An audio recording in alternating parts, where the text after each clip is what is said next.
হ্যাঁ, সুখদেবদা, আপনি কিছু মনে করবেন না। সেদিন আমার মাথাটা হঠাৎ গরম হয়ে গিয়েছিল, আপনাকে কিছু বাজে কথা বলে ফেলেছিলাম।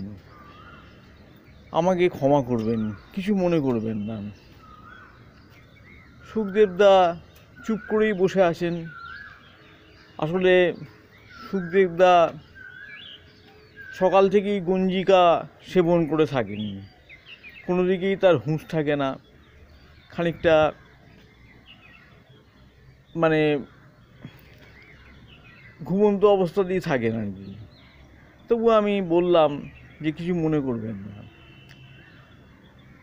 তারপরের দিন আবার দেখা হলো, তখন আবারও বললাম যে কিছু মনে করবেন না, সেদিনকে আমার মাথাটা একটু গরম হয়ে গিয়েছিল, কিছু বাজে কথা আপনাকে বলে ফেলেছি। সুখদেবদা নিরুত্তর। আবার দেখা হলো, তখন বললাম যে কিছু মনে করবেন না, হঠাৎ সেদিনকে মাথা গরম হয়ে যাওয়া একটা ভুল হয়ে গেছে। শেষকালে সুখদেবদা তিতিবিরক্ত হয়ে বলল যে আমি কিছু মনে করিনি, আপনি বারবার আমাকে এই এক কথা বলে বিরক্ত করবেন না।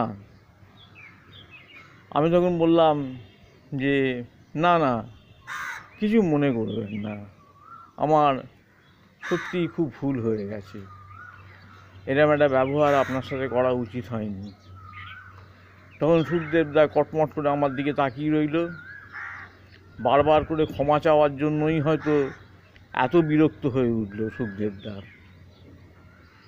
যাই হোক, সুপ্রভাত বন্ধুরা, সবাই ভালো থাকবেন, সুস্থ থাকবেন।